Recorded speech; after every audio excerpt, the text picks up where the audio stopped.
और भारत भूमि के अंदर हर व्यक्ति की जिम्मेदारी है कि यहाँ पर गौवंश नहीं कटना चाहिए।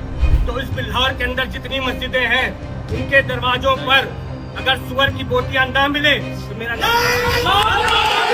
अगर 48 घंटे में आरोपी नहीं पकड़े गए तो बिल्हौर की मस्जिदों के दरवाजों पर सुअर की बोटियां ना मिली तो मेरा नाम राहुल बच्चा सोनकर नहीं। यह है बीजेपी विधायक बच्चा सोनकर। इनके बयान को सुनते ही यह सवाल उठता है कि क्या यह भाषा किसी जनप्रतिनिधि की हो सकती है या यह भाषा किसी उकसाने वाले दंगाई की हो सकती है, क्योंकि लोकतंत्र में तो कानून बोलता है ना कि धमकी बोलती है। लेकिन अफसोस कि आजकल ऐसे बयान पहले आते हैं और जांच पड़ताल कार्रवाई बाद में होती है। और खास करके इस समय उत्तर प्रदेश की हम बात करें, वहां अलग नजारा है। दरअसल पूरा मामला क्या है, चलिए जानते हैं। नमस्कार, हिंदी टॉप देख रहे हैं आप और मैं हूं आपके साथ जानिसार खान। दरअसल ये पूरा मामला उत्तर प्रदेश के कानपुर के बिल्हौर इलाके का है, जहां दुर्गा मंदिर के पास एक खेत में गौवंश के अवशेष मिले। खबर फैलते ही इलाके में तनाव फैल गया और देखते ही देखते विश्व हिंदू परिषद और बजरंग दल के कार्यकर्ता मौके पर पहुंच गए। फिर क्या था, हंगामा शुरू हुआ, गाड़ियों में तोड़फोड़ की गई और माहौल बिगड़ गया। कानून को अपने हाथ में लेने की कोशिश की गई, उपद्रव मचाया गया, शहर का माहौल खराब करने की कोशिश की गई। ऐसे में सवाल यह उठता है कि अगर यह अपराध था तो पुलिस को अपना काम करने देने की बजाय भीड़ को सड़क पर उतरने की क्या जरूरत पड़ी? क्या पुलिस इस मामले की जांच करने में कमजोर थी? उपद्रव मचाने वाले को क्या कानून व्यवस्था पर भरोसा नहीं था, पुलिस पर भरोसा नहीं था? वहीं इस पूरे मामले पर स्थिति बिगड़ते देख 5 थानों की पुलिस बुलानी पड़ी। एसडीएम, एसीपी और बाद में बड़े पुलिस अधिकारी भी मौके पर पहुंचे। जांच में पता चला कि कब्रिस्तान से सटे खेत में टीन लगा करके मवेशियों के अवशेष छुपाए गए थे। पुलिस ने जगह सील की, 2 लोगों को गिरफ्तार किया और लापरवाही के आरोप में 4 पुलिसकर्मियों को सस्पेंड भी किया। हालात संभालने के लिए पीएसी तैनात करनी पड़ी, लेकिन इसके बाद मामला कानून से ज्यादा राजनीति का हो गया। बीजेपी विधायक बच्चा सोनकर थाने पहुंचे और पुलिस को 48 घंटे का अल्टीमेटम दे दिया।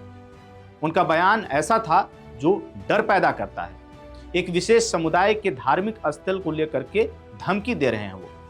ऐसे में अब सवाल उठता है कि क्या विधायक का काम कानून को मजबूत करना है या धार्मिक स्थलों को लेकर के धमकी देना है, निशाना बनाना है? पहले आप जरा बच्चा सोनकर को सुनिए कि वो क्या कह रहे हैं। अगर आपके अंदर एक ही जरा सी भी संवेदनशीलता है कि गौवंश सिर्फ यहाँ पर हिंदुत्ववादी ठेकेदारों की जिम्मेदारी नहीं है, ये भारत भूमि है और भारत भूमि के अंदर हर व्यक्ति की जिम्मेदारी है कि यहाँ पर गौवंश नहीं कटना चाहिए।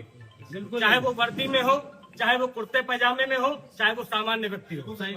अगर 48 घंटे के अंदर इनकी गिरफ्तारी नहीं होती है या भरपूर कार्रवाई नहीं होती है तो इस बिल्हौर के अंदर जितनी मस्जिदें हैं उनके दरवाजों पर अगर सुअर की बोटियां ना मिले तो मेरा नाम। सुना आपने, यह है बीजेपी की राजनीति और बीजेपी के विधायक बच्चा सोनकर।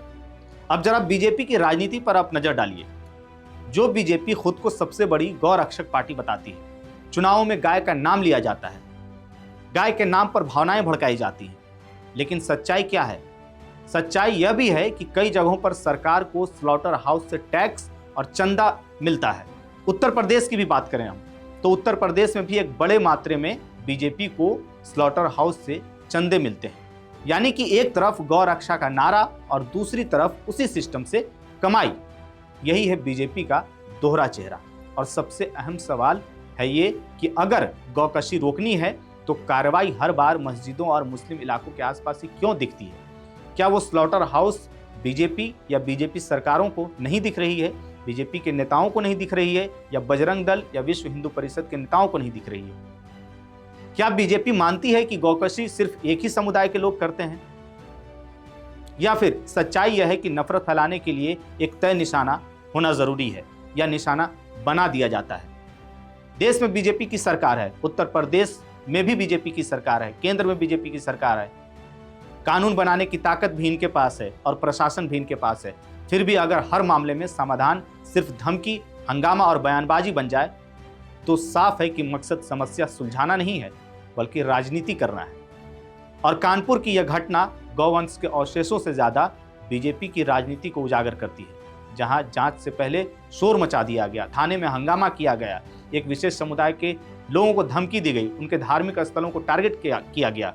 इस समय कानून से पहले बयान आ रहे हैं और इंसाफ से पहले नफरत परोस दी जा रही है। सवाल यह नहीं है कि गौकशी गलत है या नहीं है, सवाल यह है कि क्या गौकशी रोकने का ठेका सिर्फ राजनीति के लिए किया गया है, सिर्फ उस पर राजनीति की जाती है या सचमुच उसकी फिक्र है। जब तक गौ रक्षा का मतलब सिर्फ कैमरे, बयान और धार्मिक उकसावे रहेंगे और वहां तक सीमित रहेगा, तब तक ना गाय सुरक्षित होगी और ना ही समाज सुरक्षित होगा। लेकिन हाँ, राजनीति जरूर फलती फूलती रहेगी और बीजेपी के नेता और बीजेपी पार्टी इसको लगातार निशाना बनाती रहेगी। एक विशेष समुदाय को निशाना बनाएगी, उसके धार्मिक स्थल को निशाना बनाएगी। और आपने देखा कि बच्चा सोनकर किस तरीके की भाषा का इस्तेमाल कर रहे हैं। इस पूरे खबर पर आपकी क्या राय है, आप क्या सोचते हैं, कमेंट बॉक्स में हमें जरूर बताइएगा। मेरा नाम है जानिसार खान, आप देख रहे हैं द हिंदी टॉप।